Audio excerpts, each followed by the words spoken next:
안녕하세요. 책과 산책을 좋아하는 요길입니다. 반갑습니다. 미치오 카쿠 교수의 마음의 미래를 리뷰하고 있습니다. 지난 영상에선 제7장 꿈에 대해서 살펴봤죠. 제 영상에서 다루지 않은 이야기가 좀 있는데요.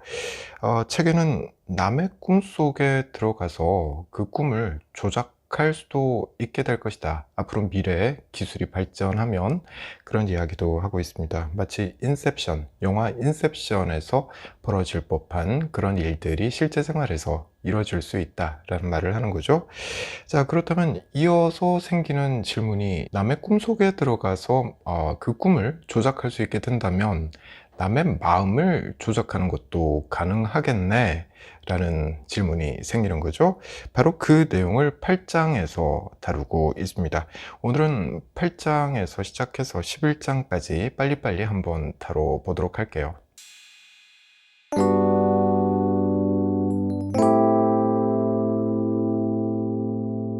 네, 8장의 제목이 마음 조종하기라고 되어 있는데요. 정부가 예산을 투입해서 사람의 마음을 조종해 보기 위해서 연구를 실제로 했었습니다. 이 책에 자세히 소개가 되고 있는데, 먼저 미국의 CIA가 실제로 마인드 컨트롤 실험에다가 예산을 투입했다는 걸 알 수가 있습니다. 책에 구체적으로 나오는데 예를 몇 가지만 들어보면, 수감자가 진실을 털어놓게 하는 약, 네, 진실의 약, 이걸 개발하려고 시도를 했다는 거고요. 또 기억을 지우는 기술을 개발하려는 그런 시도도 했었습니다. 또 사람의 행동을 제어하는 기술을 개발하려는 시도도 했었다는 거 알 수가 있습니다.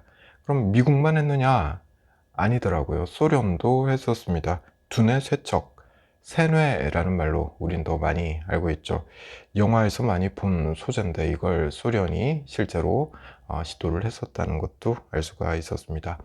냉전 시절에 미소 두 나라 모두 미쳐 있었던 것 같고요. 조금이라도 앞서 나가기 위해서 이런 짓들을 했던 것 같습니다. 성과는 있었냐? 네, 이 책은 없었다라고 말을 하고 있고요. 하지만 앞으로는 어쩌면 가능할 수도 있겠다. 왜냐하면 광유전학 등의 기술이 발전하고 있기 때문이다. 네, 이런 내용을 볼 수가 있습니다. 자, 이제 9장으로 넘어가 보겠습니다. 오늘은 좀 빨리빨리 할게요. 정신질환자 등의 의식을 설명하는 내용인데요. 제목이 달라진 의식, 이렇게 달려 있습니다. 그러니까 한 개인의 의식이 평소와는 좀 달라진 상태, 이렇게 볼 수 있는 거죠. 앞에서 이야기한 정신질환자의 의식이 그 예가 될 수 있을 테고요. 또 종교에 과하게 심취한 사람들의 경우도 들 수가 있을 겁니다. 과종교증, 이렇게 표현하고 있는데 공통점이 있어요. 둘 다 환청이나 환각을 경험한다 라는 거라고 이 책은 이야기하고 있습니다. 이 맥락에서 이 책은 잔다르크의 사례를 이야기하고 있습니다. 왜 하필 잔다르크였을까라는 질문도 생겼고, 또 왜 종교의 영역을 이야기할까라는 질문도 생겼습니다. 이야기는 좀 이따가 다시 좀 구체적으로 해보도록 하겠습니다. 자, 다음으로 10장 인공정신과 실리콘 의식이라는 제목이 붙어 있는데요. 인공지능도 이 책의 저자가 정의하는 바에 따르면 의식이라는 걸 갖는다 라고 되어 있죠. 인공지능의 의식, 이건 당연히 인간의 의식과는 좀 다를 테고요. 그래서 달라진 의식의 맥락에서 인공지능의 의식도 이 책은 이야기하고 있습니다. 우리가 알고 있는 대표적인 인공지식은 알파고죠. 구글이 만든 인공지능 알파고 이세돌 9단을 이긴 덕분에 우리에겐 매우 친숙한 인공지능입니다. 사실상 사람의 지능을 능가한 상태인 거죠. 근데 큰 차이점이 하나가 있습니다. 사람의 경우는 바둑을 이기고 나면 기뻐하죠. 근데 알파고는 기뻐하지 못하죠. 프로그래밍을 해주면 기뻐할 수는 있겠지만 스스로 기뻐하지 못하는 거죠. 자, 이 맥락에서 인공지능은 두 가지로 구분해서 이야기할 수 있을 것 같다는 생각이 들어요. 첫째는 바둑을 두고 계산을 하고 형태를 알아보고 이런 능력을 갖춘 인공지능이고요. 둘째는 주관적인 느낌과 감각을 이해하는 인공지능입니다. 뭐 얼핏 보기만 해도 주관적 느낌과 감각을 이해하는 인공지능, 이게 훨씬 만들기가 어렵겠죠? 그렇습니다. 주관적 느낌과 감각을 갖고 있다. 이건 자아의식을 갖고 있다는 말에 다름 아니기 때문에 그렇죠. 인공지능이 과연 주관적 느낌과 감각을 갖게 될 것인가? 이게 관건이 될 것 같은데요. 근데 많이 발전했더라고요. 2012년에 예일대학교 연구진이 니코라는 인공지능 로봇에게 거울 테스트를 했는데 이게 성공적이었다라는 이야기를 이 책에서 볼 수가 있습니다. 거울 테스트라는 건 거울에 비친 나의 모습을 이게 나로구나 라고 인식하는 그런 능력을 가지고 있는지 이걸 테스트하는 거거든요. 이거 할 줄 아는 동물이 몇 안 된다고 하잖아요. 근데 인공지능 로봇이 이걸 해냈다라는 거니까 굉장히 대단한 거다라고 말할 수 있는 거죠. 이런 거를 할 줄 안다면 이제 조만간 자아의식을 갖춘 로봇도 만들 수 있겠는걸? 네, 이런 생각을 하게 합니다. 근데 시간은 좀 많이 걸리겠죠. 언젠가는 가능할 것이다. 아마 금세기 말에는 가능하지 않겠는가. 네, 이게 이 책의 저자가 하고 있는 말입니다. 자, 그 다음 장으로 11장, 두뇌 역설계라는 제목이 붙어 있는데요. 역설계라는 건 남의 기술을 뺏길 때 주로 써먹는 방법이죠. 일단 분해를 해보는 거예요. 그리고 다시 조립하면서 이 기술의 핵심을 배워나가는 거죠. 두뇌도 그렇게 역설계를 한번 해보자 라는 거예요. 크게 두 가지 흐름이 있다고 합니다. 첫 번째는 미국에서의 연구 흐름이고요. 두 번째는 유럽연합에서 이루어지고 있는 연구의 흐름입니다. 둘 다 2013년에 각각 엄청난 규모의 예산이 투입이 돼서 프로젝트를 각각 시작을 했다는 거예요. 자, 이 두 프로젝트의 차이점을 간략하게 설명을 해보자면 미국은 뇌 속의 뉴런을 하나하나 다 연구를 해서 그 위치와 기능을 파악을 한 다음에 신경망 지도를 만들어 보겠다. 이게 목표라고 해요. 유럽연합은 거꾸로입니다. 슈퍼컴퓨터를 이용해서 뇌를 시뮬레이션 해보겠다. 네, 이게 목표라고 해요. 그러니까 미국의 접근법이 사람 뇌에 각각의 뉴런을 개별적으로 연구해서 지도를 그려보겠다. 이게 목표라면 유럽의 접근법은 좀 거칠게 표현을 하자면 트랜지스터로 뇌 기능을 똑같이 재현을 해보겠다. 네, 이렇게 말할 수 있다는 거죠. 자, 근데 말만 들어도 이게 쉬워 보이진 않습니다. 왜냐면 둘 다 접근법은 다르지만 어차피 넘어야 될 큰 산이 하나 있기 때문에 그런 것 같아요. 각각의 뉴런을 연구하든 아니면 트랜지스터로 뉴런을 재현하든 간에 뉴런의 위치와 기능을 알아내야 하는 건 마찬가지 아닌가라는 거죠. 여기서 문제는 이 뉴런이라는 게 너무 많다는 거죠. 우리 뇌 속에 이 뉴런이 몇 개나 있냐면 1000억 개는 넘게 들어있다. 이렇게 지금 말하고 있거든요. 이게 은하수 안에 있는 별의 개수와 비슷하다라고 말을 합니다. 이게 또 끝이 아니죠. 뉴런은 다른 뉴런과 연결이 되어 있습니다. 신경망 네트워크를 형성하고 있는 거죠. 이 연결 부위가 무려 1000만 곱하기 10억 개는 된다.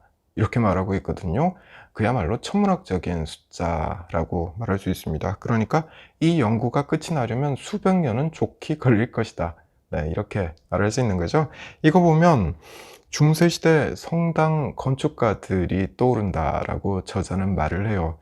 자기 살아생전에는 이 건물이 완성되는 걸 보지 못하죠. 아마도 자기 손자 세대가 돼야 이 건물이 완성되는 걸 볼 수 있을 거다. 이런 겁니다.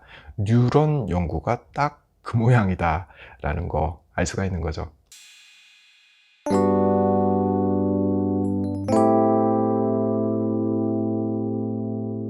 네, 11장까지 이야기를 해봤습니다. 앞에서 다 못했던 이야기 마저 해보겠습니다. 잔다르크. 잔다르크는 글도 모르던 프랑스 어느 시골에서 태어난 소녀였죠. 백년 전쟁이 막판일 때 이 소녀는 신의 목소리를 들었다, 신의 계시를 들었다라고 이야기합니다.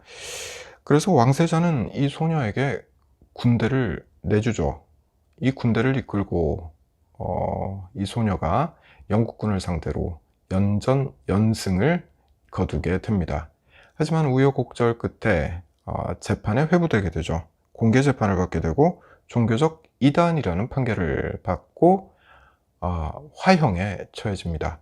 이게 이 소녀가 19살 때 일입니다. 연도는 1431년이었죠. 네, 이제 책 이야기 좀 구체적으로 해볼게요. 많은 과학자들은 잔다르크가 아마도 정신분열증을 앓고 있었을 걸로 추정하고 있다라고 이 책은 이야기하고 있습니다. 잔다르크가 들었다는 신의 목소리, 이건 환청이었을 가능성이 높다라는 거죠. 자, 책 내용을 조금만 더 이야기해 보겠습니다. 정신분열증 환자가 환청을 들을 때 딱 그 순간에 뇌를 MRI로 촬영을 해보면 측두엽의 베르니케 영역이 활성화되는 걸 확인할 수 있다라고 이 책은 말합니다. 근데 베르니케 영역은 사람이 조용한 곳에서 혼잣말을 할 때도 활성화된다라고 덧붙이고 있어요. 그러니까 이 책은 잔다르크가 베르니케 영역이 활성화되는 바람에 신의 목소리를 들었다고 착각한 것일 수 있다. 다시 말해서 환청을 들은 걸로 보인다. 네, 이런 맥락으로 이 책을 읽을 수가 있더라고요. 그리고 정상인의 경우에는 사실과 허구를 구분할 수 있는 능력이 있습니다. 그게 바로 우리 뇌의 전측 대상 피질이 있기 때문에 사실과 허구를 구분할 수가 있는데, 정신분열증 환자의 경우에는 이 전측 대상 피질이 손상된 경우여서 사실과 허구를 구분하지 못해서 환청을 사실로 받아들인다 라고 설명하고 있습니다. 정리하자면 아마도 잔다르크가 신의 계시를 받았다라고 하니 정신분열증 환자였던 걸로 보인다. 네, 이렇게 이야기할 수 있는 거죠. 하나 더 이야기해 볼게요. 어떤 과학자들은 잔다르크가 측두엽 간지를 앓았을 거라고 주장한다 라는 내용도 이 책은 소개하고 있습니다. 이건 가끔 발작 증세를 일으키고요, 또 동반하는 증세들이 있습니다. 이게 뭐냐면 자신의 신념에 대해서 매우 큰 확신을 갖고 있다는 거죠. 그리고 모든 것의 배후에 어떤 섭리나 영혼이 존재한다고 주장하기도 한다고 합니다. 다시 말해서 과종교증이라고 이 사람들의 증세를 풀이할 수 있다는 거죠. 아마도 잔다르크도 과종교증이었을 거다, 이런 맥락으로 읽히는 대목인 거죠. 자, 이 내용을 읽고 나니까 이런 생각을 하게 됐습니다. 잔다르크가 정신병자였을 수 있겠죠. 네, 그렇습니다. 이게 팩트였을 수 있어요.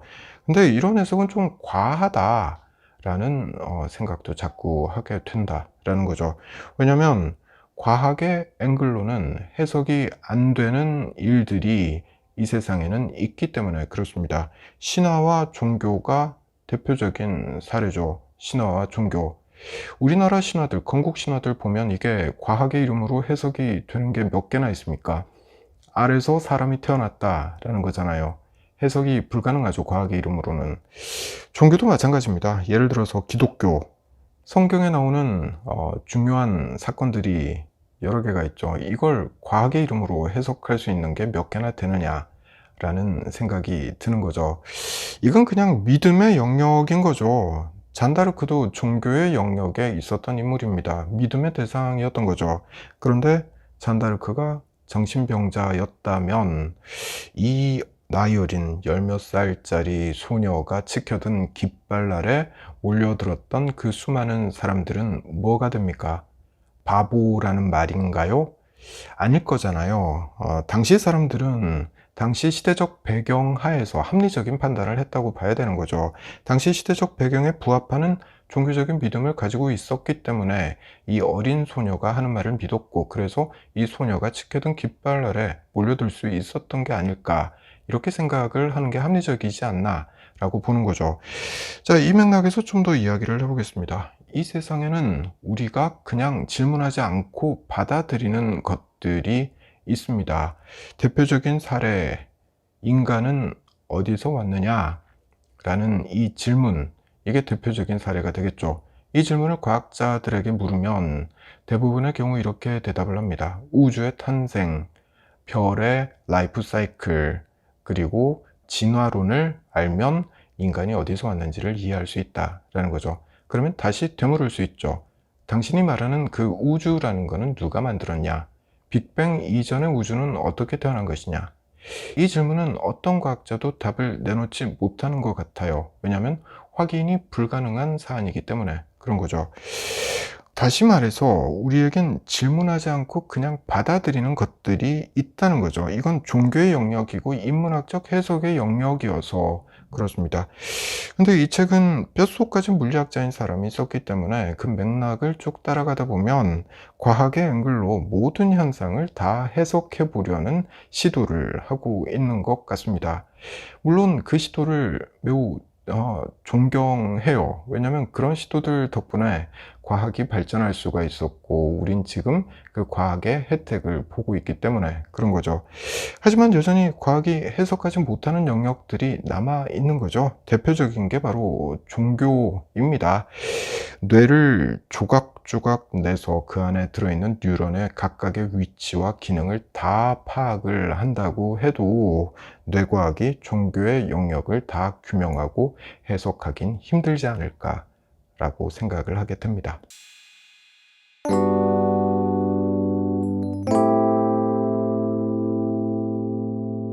네, 이제 마무리를 좀 해보겠습니다. 좀 다른 형태의 의식에 대해서 이야기를 했어요. 일반인들의 의식과는 좀 다른 형태의 의식, 네, 그러니까 정신병자의 의식, 그리고 인공지능 로봇의 의식, 이런 이야기를 한 거예요.